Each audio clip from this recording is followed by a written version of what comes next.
தட்டை, சீடை, முறுக்கு, ரிப்பன் பக்கோடா, அதிரசம், என்ன வேணாலும் செய்யுங்க. ஒரே ஒரு 5 லிட்டர் இதய மந்த்ரா கடல் எண்ணெய் பேக் ஒரு மாசம் முழுசுக்கும் அத்தனை சமையல் முடிச்சு விடலாம். இதய மந்த்ரா. தினமலர் நேயர்களுக்கு அன்பான வணக்கம். நம்மோடு புவிசார் அரசியல் விமர்சகர் பேராசிரியர் கணேஷ்குமார் இணைந்திருக்காங்க. வணக்கம். வணக்கம் சார். என்ன, அமெரிக்காவே டைரக்டாக இஸ்ரேல் ஈரான் போரில் ஈரானுக்கு எதிராக களமிறங்கி இருக்கிறாங்க. B2 பாம்பர்லாம் யூஸ் பண்ணியிருக்காங்க. அவங்களுக்கு அழுத்தம் வேறு ஒன்றும் கிடையாது. ஏன்னா இஸ்ரேலால் அந்த தாக்குதலை பண்ண முடியல. அதற்கான ரிசோர்ஸஸ் அவங்க கிட்ட இஸ்ரேல் கிட்ட இல்லை. அது டேரெக்டாக இஸ்ரேல் கிட்ட கொடுக்கறதுக்கு அமெரிக்காவுக்கு மனசு இல்லை. எப்போவுமே அது அமெரிக்கா கிட்ட எப்போவுமே சில கிரிட்டிக்கல் ரிசோர்ஸஸ்லாம் வந்து அமெரிக்கா வந்து யாருக்கும் விற்கவும் மாட்டாங்க, கொடுக்கவும் மாட்டாங்க. ஸோ சில விஷயத்த அவங்களே தான் பண்ணி ஆகணும், வேறு வழி கிடையாது அவங்களுக்கு. ஸோ அதுக்காக 37 மணி நேரம் பறந்து 44 மணி நேரம் டோட்டல் ஃப்ளைட்டு வச்சு மிடாரில் வந்து ஃபியூவலிங் பண்ணி ஸோ அமெரிக்காவிலிருந்து தொடர்ந்து இந்த ரெக்கார்டு இதெல்லாம், அதாவது அமெரிக்காவுக்கு ஒரு அழுத்தம் என்னென்னா மற்ற மிலிட்ரி லாஜிஸ்டிக்ஸ்லாம் ஃபெயில் ஆகுது. F-35லாம் நல்லா தெரிஞ்சு போச்சு. நம்ம ஊரில் அபிநந்தன் ஆரம்பித்தது நல்ல புள்ளையார் சொல்லி போட்டு ஆரம்பித்தார். யுக்ரைனில் அதே தொடர்ச்சியாக வச்சு செஞ்சுட்டாங்க. ஸோ ரஷ்யா வந்து பார்த்துக்கிட்டாங்க. ஸோ ஒவ்வொரு இடத்துலையும் அடி வாங்கிட்டே வருது. அமெரிக்காவோடைய முக்கியமாக அந்த F சீரீஸ் விமானங்கள் எல்லாமே பெருசாக எடுபடலை. ஈரான்லேயும் பெருசாக எடுபடலை. ஏர் சுப்பீரியாரிட்டி இருந்தும் அவங்க வந்து B2 பாம்பரை வந்து ட்ரஸ்ட் பண்ணுறாங்க, வேறு வழி கிடையாது. ஏன்னா அது வந்து கிரவுண்ட் பெனிட்ரேட்டிங் பாம் போடணும் அப்படின்றதுக்காக அது வந்து 60 மீட்டர் வரைக்கும் உள்ளே போய் வெடிக்கும் அப்படின்ற மாதிரி அந்த தாக்குதல் பண்ணணுன்றதுக்காக சர்ப்ரைஸ் அட்டாக்லாம் சொல்லி நிறைய மடை மாற்றம் பண்ணி உலகத்தை வந்து ஒரு பக்கம் திசை திருப்பிட்டு நாங்கள் வெளியில் போகிறோன்னு சொல்லிட்டு திரும்பி உள்ளே வந்து ஒரு தாக்குதல் பண்ணியிருக்காங்க. இது வந்து இந்தியா வந்து அதாவது இந்தியா வந்து ஒரு மாதத்துக்கு முன்னாடி, சில நாட்களுக்கு முன்னாடி கூட எடுத்துக்கலாம், நம்ம பாகிஸ்தான் மீது செய்த தாக்குதல் மாதிரியான ஒரு தாக்குதல் அப்படின்ற மாதிரி எடுத்துக்கலாம். அணு ஆயுத கிடங்கு மீது நம்ம தாக்குதல் பண்ணோன்ற ஒரு விமர்சனம் நம்ம இது இருந்தது. அதை இந்தியன் ஆர்மி வந்து டைரெக்டாக ஒத்துக்கலைனாலும் பல இராணுவ தொடர்பு பேசுகிறவங்க, அது அப்புறமா எக்ஸ்பர்ட்ஸ் எல்லாம் என்ன சொன்னாங்க அப்படின்னா, இல்லை அது கிரானா ஹில்ஸில் வந்து இது இருந்தது, அதாவது இந்த அணு ஆயுதங்கள் இருந்தது, அணு ஆயுதங்கள் செய்வதற்கான அந்த மூலப்பொருட்கள்லாம் அந்த இடத்துல இருந்தது, அதன் மீது இந்தியா வந்து அதோடைய வாயிலை தாக்கியதனால் அதை எடுக்க முடியாமல் போச்சு அப்படின்ற மாதிரி நிறைய விமர்சனங்கள்லாம் வச்சாங்க. அது வந்து ரஷ்யாவுக்காக அமெரிக்கா ஸ்டோர் பண்ணி பாகிஸ்தானில் ஸ்டோர் பண்ண அந்த அணு ஆயுதங்கள் அப்படின்ற மாதிரி நிறைய விமர்சனங்கள்லாம் வந்து இந்தியா அதெல்லாம் எதுவும் ஒத்துக்கலன்னு வச்சுக்கோங்களேன். இருந்தாலும் அந்த ஒரு பேர் பரவிடுச்சு எல்லாத்துலேயும், இந்தியா வந்து இந்த தாக்குதல் செஞ்சுருக்குன்னு.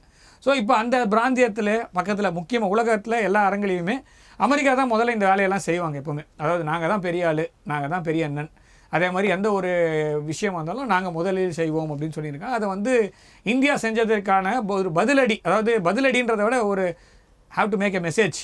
ஸோ இந்த மெசேஜ் நான் கொடுத்தேன் அவனை அந்த இடத்துல உலகத்துக்கு, அவங்க மாத்திரம் பண்ணிட்டாங்க, நாங்களும் இதை பண்ணுவோம் அப்படின்றதுக்காக ஒரு தாக்குதல், ஒரு அடையாளமாக இருக்கலாம். ஏன்னா ஆல்ரெடி ஈரான் வந்து என்ன சொல்கிறாங்கன்னா, நாங்கள் மூவ் பண்ணிட்டோம் ஆல்ரெடி. இது ரொம்ப நாளாக பேசிகிட்டு இருக்காங்க, தாக்குவோம்னா அவன் அங்கேயே வச்சுருப்பான். அதாவது கொலை நடந்த இடத்த பிறகு பலத்தை பாதுகாப்பு போடுற மாதிரி ஆல்ரெடி அங்கே இருக்குதுன்னு சொல்லியாச்சு. அதை மூவ் பண்ணுறதுக்கான மீன்ஸும் அவங்கக்கிட்ட இருந்தது. ஸோ அவங்க மூவ் பண்ணிட்டாங்கன்னு அவங்க சொல்கிறாங்க. ஸோ ஆக இது வந்து எப்படி எடுத்துக்கணும்னா, அவங்க வந்து அடையாளத்துக்காக தான். இப்போ வந்து அது தாக்குதல் முடிஞ்சிடுச்சுன்னா ஸோ அது ஒரு விஷயம் முடியணும், கம்ப்ளீட் ஆகணும். இல்லைன்னா அது தாக்குதல் பண்ணதோடைய பர்பஸ் சால்வ் ஆகுது. ஸோ இவங்க தாக்குதல் பண்ணதுன்றது ரெண்டு பேருமே என்ன பண்ணுறாங்கன்னா, ஈரான் வந்து நான் மூவ் பண்ணிட்டேன், இன்னும் அது ஒன்றும் அந்த அளவுக்கு ஃபுல்லாக டேமேஜ் ஆகலை அப்படிங்கிறத அவங்க சொல்கிறாங்க. நியூக்ளியர் ரீக் எதுவும் இல்லை அப்படின்னு ஈரான் தரப்பு சொல்லுது. இவங்க நாங்கள் தாக்குதல் பண்ணிட்டோம், 60 மீட்டர் வரைக்கும் பெனிட்ரேட் ஆகிருக்குன்னு இவங்க சொல்கிறாங்க. ஆனால் 200 மீட்டர் வரைக்கும் ஈரான் உள்ளே வச்சுருக்காங்க அப்படின்னு சொல்கிறாங்க. ஸோ எப்படியோ அடையாளத்திற்காக மட்டுமே இந்த அமெரிக்கா இதை அமெரிக்கா ஒரு இடத்துல களத்தில் இறங்குறான், அதை அடையாளப்படுத்த மாட்டாங்க இல்லையா, அதை தாண்டி அதை முடிச்சிடணும். அதை தான் சொல்கிறேன். இல்லை எல்லாத்துலேயும் முடிச்சிடணும்னா இது வரைக்கும் 1945 இது வரைக்கும் எதையுமே முடிச்சதே கிடையாது. அமெரிக்கா வந்து எந்த ஒரு போரையுமே அப்படியே கான்கிரீட்டாக முடிச்சுட்டு ஓகே இதுதான் எண்ட் அப்படின்ற மாதிரி இது வரைக்கும் வரலையே.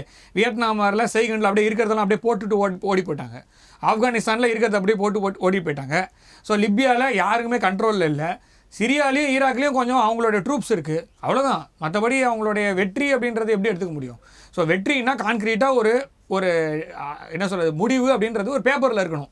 அதற்கப்புறமா அந்த மக்கள் தொடர்ந்து ஃபங்க்ஷன் ஆகணும். இப்போ பங்களாதேஷ் பிரிவினைன்னு எடுத்துக்கோங்க, எக்ஸாம்பிளுக்கு நான் சொல்கிறேன். ஸோ வி காட், அதாவது அவங்களுக்கு சுதந்திரம் வந்தது, வாங்கி கொடுத்தாச்சு. இன்றைக்கி பங்களாதேஷ் நம்மளை எதிர்த்து பேசினாலும் அவங்க ஒரு தனி நாடாக இருக்காங்களா இல்லையா? ஸோ அவங்களுக்கு வந்து எந்த ஒரு பிரச்சனையும் இல்லை. இந்தியா உள்ளே போய் உட்காந்துக்கிட்டு அவங்கள என்ன பண்ணணும் ஏது பண்ணணும் டிக்டேட் பண்ணுறாங்களா? அப்படிலாம் எதுவுமே இல்லை. இந்தியாவை எதிர்த்து பேசுகிறதையும் நம்ம அலோவ் பண்ணிகிட்டு இருக்கோம், அதோ பேசிட்டு போ அப்படின்ற மாதிரி.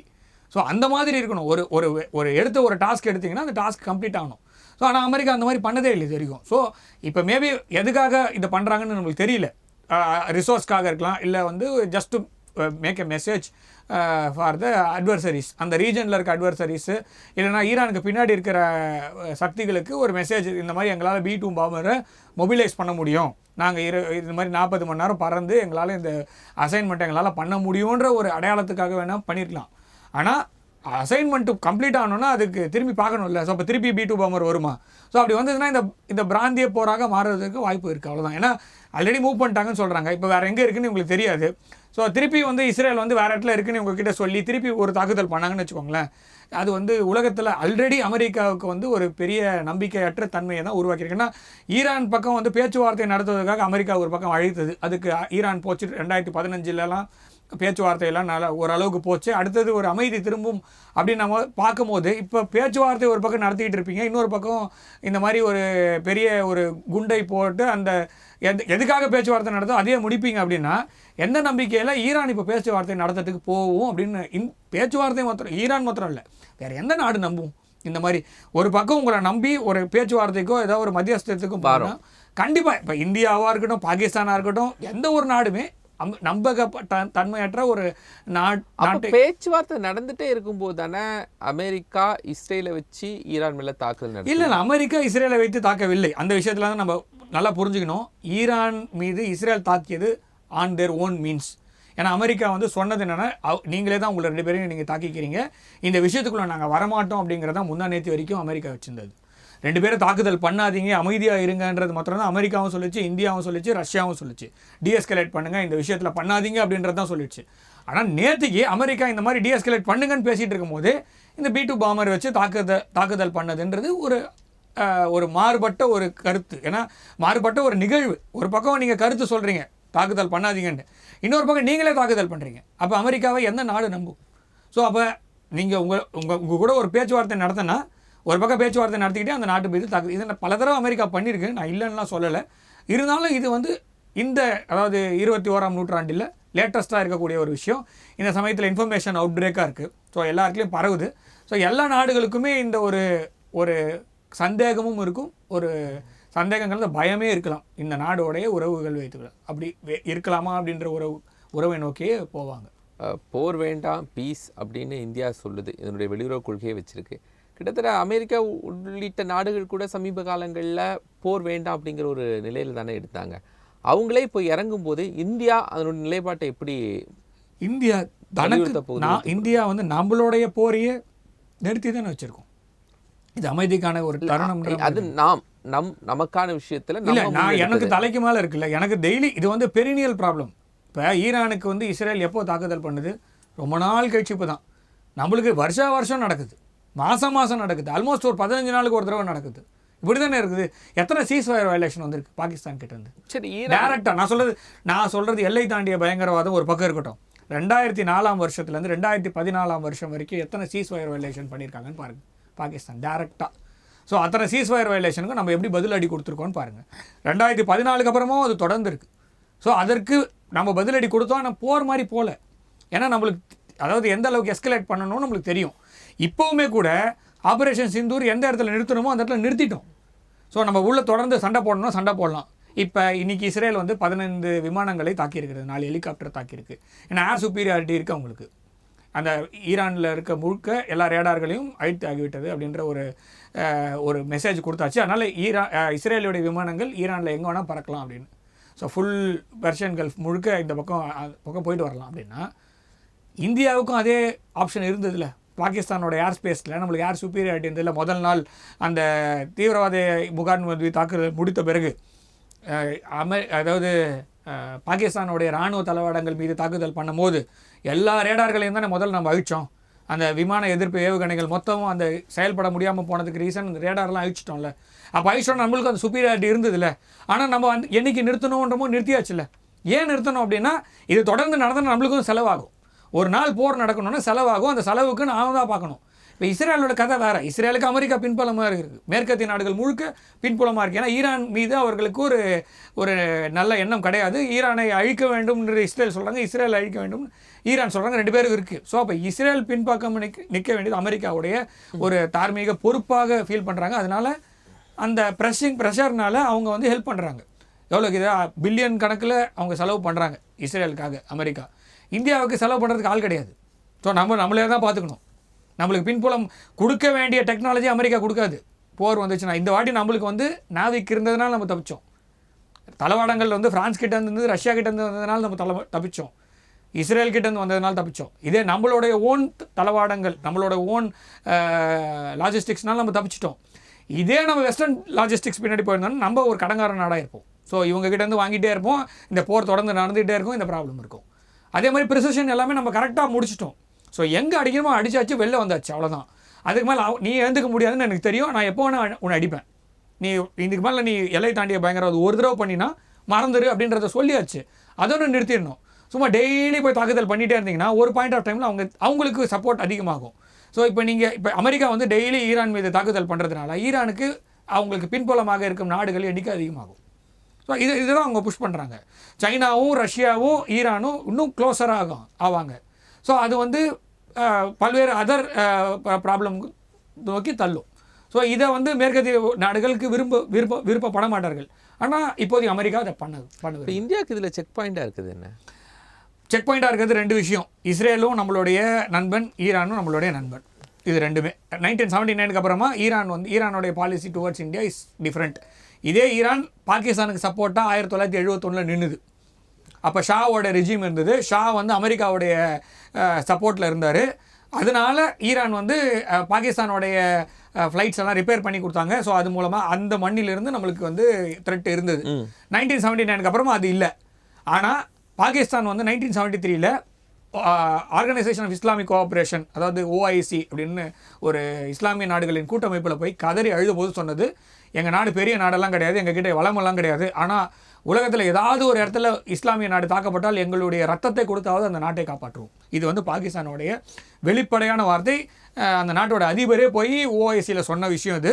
பாகிஸ்தானால் பொருளுதவி செய்ய முடியலனாலும், ஆயுதம் செய்ய முடியலனாலும், பாகிஸ்தானின் மக்கள், பாகிஸ்தானியர்களின் ரத்தத்தை கொடுத்தாவது இஸ்லாமிய உலகத்தின் என்ன ஒரு நாட்டாக இருந்தாலும் ரத்தத்தை கொடுத்தாவது நாங்கள் காப்பாற்றுவோம்னு.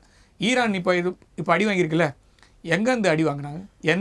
எந்த நாட்டோடைய ஏர் ஸ்பேஸ் யூஸ் பண்ணியிருக்காங்க? ஸோ பாகிஸ்தான்.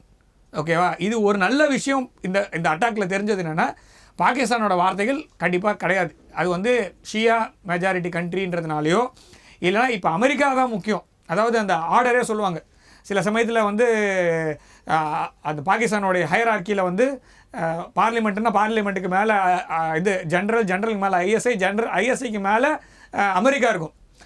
அந்த ஆர்டர் தான் இப்போ வருது, அதுக்கு மேலே தான் இல்லை. ஸோ இந்த ஆர்டர் தான் வருது, சரியா? இப்போ அமெரிக்கா தான் மொத்தமும் மேலே போயிடுச்சோ, அதனால் இப்போ பாகிஸ்தானுடைய நிலப்பரப்பை, வான்பரப்பை உபயோகித்து அமெரிக்கா ஈரான் மீது தாக்குதல் பண்ணியிருக்கு. ஒரு நல்ல விஷயம், ஈரானுக்கு இப்போ நல்லா புரிஞ்சு போச்சு யார் நண்பன் யார் எதிரி, எப்படி இருக்கும், எப்படி மாறும், இந்த பிராந்தியம் எப்படி மாறும்னு தெரிஞ்சு போச்சு. ஒரு ப்ளஸ் பாயிண்ட். நம்மளுக்கு மைனஸ் பாயிண்ட் இதே கொஞ்சம் மாறி நம்ம ஏதாவது ஆக்ஷன் எடுத்துருந்தோன்னா ஈரானுக்கு எதிராக எடுப்போமா? எப்படி எடுப்போம்? ஏன்னா பாகிஸ்தான் அமெரிக்கா கூடயும் ஒன்றா இருக்குது. ஈரான் இஸ்லாமிய நாடு அப்படின்றதுனால நம்ம எடுத்துக்க முடியாது, அந்த ஆப்ஷன் நம்ம எடுக்க முடியாது. இன்றைக்கி இதே கொஞ்சம் மாறிடுச்சு. ஒரு குழம்பன கூட்டம் மாதிரி தான். ஸோ அந்த இடத்துல வந்து ஈரானை வைத்து அமெரிக்கா வந்து இந்த பிராந்தியத்தில் தான் பெரிய ஆள் அப்படின்னு காமிக்கிறதுக்கு முயற்சி. 2வது விஷயம் நம்ம பார்க்க வேண்டியது என்னென்னா, இந்த ஈரானிலேருந்து வரக்கூடிய வழிகள், அதாவது என்ன கப்பல் போக்குவரத்து வழித்தடம் அந்த இடத்துல இருக்குது. அது வந்து 2 வழித்தடங்களில் வந்து சோக் பாயிண்ட், அதாவது கப்பல் போகுது, கடல் பெருசாக இருக்குன்னா சில இடத்துல கப்பல் போகிறதுக்கான வழி சுருங்கும். ஸோ இப்போ வந்து நம்மளுக்கு அந்தமான் கடல் பகுதியில் வந்து பார்த்திங்கன்னா இந்தோனேஷியாவுக்கும் மலேசியன் பெனின்சுலாவுக்கும் நடுவில் ஒரு சின்ன ஒரு பகுதியாக வருது, அது அந்தமான் சீலேருந்து வருது.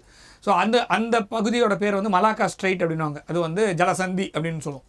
அது வந்து மலாக்கா ஜலசந்தினா அதுக்கு மேலே நம்மளுடைய அரபியன் அரபிக்கடல் சிந்து கடல் பக்கத்தில் வந்து பார்த்திங்கன்னா 2 இருக்குது அந்த மாதிரி. ஒன்றுத்தோட பேர் வந்து ஹார்மஸ் ஸ்ட்ரெயிட் அப்படின்னு ஒன்று சின்னது, அது வந்து ஈரானோட கண்ட்ரோல்லே இருக்குது, ரொம்ப பக்கத்தில். ஈரானுக்கும் UAEக்கும் நடுவில் ரொம்ப சின்ன இடம். அதாவது கத்தார், பஹ்ரைன், அப்புறமா ஈரான் அப்புறமா UAE, ஒமான், இந்த நாடுகள் சுற்றி இருக்கக்கூடிய இந்த நாடுகள் சுற்றி இருக்கக்கூடிய பகுதி, அந்த பகுதியோட பேர் ஹார்மஸ் ஸ்ட்ரைட் அப்படின்னு சொல்லுவோம். ஸோ அந்த ஹார்மஸ் ஸ்ட்ரைட்டை வந்து ஈரான் இப்போ க்ளோஸ் பண்ணுறேன்னு சொல்கிறாங்க. கிட்டத்தட்ட 45% 60% போக்குவரத்து, நான் சொல்கிறது எண்ணெய் மட்டும் இல்லை, ஜென்ரல் கப்பல் போக்குவரத்து அது வழியாக போயிட்டு வருது. ஸோ அது தடைப்படும். ஈரானுக்கு ஆதரவாக இருக்கக்கூடிய யமன் நாட்டில் இருக்கக்கூடிய ஹூத்தீஸ் ஹூத்தி ரெபல்ஸ் அப்படின்னு சொல்லிட்டு அவங்களுடைய கண்ட்ரோலில் தான் இப்போ யமன் இருக்குது. அவங்க வந்து கீழே, அதாவது இதே பர்ஷியன் வளைகுடா இருக்கு இல்லையா, இந்த கல்ஃப் ரீஜன், அதுக்கு கீழ்ப்பகுதியில் ஹார்ன் ஆஃப் ஆஃப்ரிக்கா அப்படின்னு சொல்லி ஒரு இடம் இருக்குது. அந்த இடம் வந்து ஏடன், அந்த இடத்துல வந்து பார்த்திங்கன்னா அங்கே வந்து ஹூத்தீஸோட கண்ட்ரோல் இருக்குது. உள்ளே போனீங்கன்னா செங்கடல், ஆனால் உள்ளே போகவே முடியாது. ஏன்னா அவங்க வந்து கண்ட்ரோல் வச்சுட்டாங்கன்னா அவங்க வந்து ஒரு மாதிரி ஒரு தீவிரவாத இயக்கம் அப்படின்னு சில நாடுகள் அறிவிச்சிருக்காங்க. அவங்க எந்த கப்பல் மீது வேணாலும் தாக்குதல் பண்ணலாம். அவங்க ரெபல் ஃபோர்ஸஸ் தான். ஈரானுக்கு சப்போர்ட் பண்ணுறேன்னு சொல்லி அவங்க வந்து கப்பல் போக்குவரத்தை நிறுத்தினாங்கன்னா இப்போ 2 பக்கமும் போகாது. அதாவது பயணங்கள் மேற்கொள்ள முடியாது. பொருட்கள் வந்து சேருவதற்கு ஒரு வாரத்துலேருந்து 10 நாள் எக்ஸ்ட்ரா டைம் எடுக்கும். பெரிஷபிள் குட்ஸ் போகிறதுக்கு கஷ்டமாக இருக்கும். அண்டர்சி இன்டர்நெட் கேபிள்ஸ் இருக்குது, ஆயில் பைப்லைன்ஸ் இருக்குது. என்னதான் நீங்கள் வந்து UAE கிட்ட பைப்லைன் இருக்குது, கத்தார் கிட்ட பைப்லைன் இருக்குது, ஏதாவது எடுத்துகிட்டு வரலாம்னு நினச்சிங்கனாலும் அது கஷ்டம்தான். ஃபுல்லாலாம் எடுத்துகிட்டு வர முடியாது. ஸோ இஷ்யூஸ் இருக்குது. நம்மளுடைய பாரதத்தோடைய அமைச்சர், அதாவது பெட்ரோலியத்துறை அமைச்சர் வந்து என்ன சொல்லியிருக்காங்கன்னா, நம்மக்கிட்ட கையிருப்பு இருக்குது, போதுமான அளவுக்கு கையிருப்பு இருக்குது, அதை பெறுவதற்கான வழிமுறைகள் இருக்குன்றதுனால நம்மளுக்கு பெரிய பாதிப்பு இதனால் இப்போது வராது. ஆனால் இது லாங் டேர்மில் இருந்ததுன்னா வரும். அதே மாதிரி இன்டர்நெட் கேபிள்ஸை கட் பண்ணி விட்டாங்கன்னா பெரிய ப்ராப்ளம் வரும். அந்த பிராந்தியம் முழுக்க யார் பெரிய ஆளுன்ற ஒரு கொதிச்சதுன்னா நம்மளுடைய பிரச்சனையும் அதில் வரும். அதுக்கு அடுத்த விஷயம் என்னென்னு பார்த்தீங்கன்னா, 3வது விஷயம் என்னென்னு பார்த்தீங்கன்னா, 2 போர்ட்ஸ் இருக்குது, அதாவது துறைமுகங்கள் இருக்குது. ஒன்று வந்து சபஹார் அப்படின்னு சொல்லிட்டு ஈரான் உடைய பகுதியில் இருக்குது, ஈரான் நாட்டோட இந்தியாவுடையது. ஹைஃபா அப்படின்னு ஒரு போர்ட் இருக்குது, துறைமுகம், அது இஸ்ரேலில் இருக்குது. இவங்க 2 பேர் மாறி மாறி அடிக்கும் போது இது என்ன பாதிக்கப்பட்டதுன்னா அதன் மூலமாக நம்ம இந்தியாவுக்கு. ஸோ இது எல்லாத்துக்கும் மேலே 2 பேருமே நம்மளுக்கு நட்பு நாடுகள். சில விஷயங்கள்லாம் மாறிட்டு வருது உலகத்தில். அது மாறாமல் இருக்கிறதுக்காக சில நாடுகள் இந்த வேலையை இந்த 2 நாட்டையும் கோத்து விடுறாங்களோ அப்படின்னு ஒரு ஃபீல் இருக்குது. இதில் இன்னொரு விஷயம் பார்த்தீங்கன்னா, சைனாவுக்கு இது செக்கானா சைனாவுக்கு செக்கு தான், இல்லைன்னா சொல்லலாம். இப்போ சைனாவும் ரஷ்யாவும் கூட ஒரு சப்போர்ட்டிவாக போயிடுச்சு இல்லையா ஈரானுக்கு? ஆமாம், இல்லை சைனாவும் ரஷ்யாவும் எப்போதுலேருந்துமே அந்த ஆக்சிஸ் எப்போவுமே இருக்கும். சைனா, ரஷ்யா, ஈரான் ஆக்சிஸ் எப்போவுமே இருக்கும். இந்தியாவும் இந்த பிரிக்ஸ் ப்ளஸில் இவங்க எல்லாருமே இருக்காங்க. பிரிக்ஸ் கூட்டமைப்பில் ஈரானும் இருக்குது, ரஷ்யாவும் இருக்குது, சைனாவும் இருக்குது, இந்தியாவும் இருக்குது. ஸோ இந்த 4 நாடுகளும் இருக்குது.